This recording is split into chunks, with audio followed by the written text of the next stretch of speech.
Did you know that the 11 million people who have entered this country illegally under Joe Biden's watch could be voting in the upcoming election?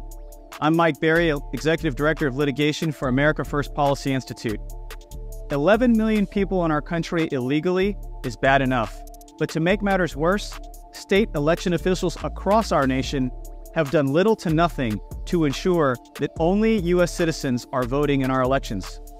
Federal law requires that only U.S. citizens are eligible to vote, and yet these officials have done nothing to ensure that they uphold the rule of law for all Americans. And so at AFPI, we said enough is enough.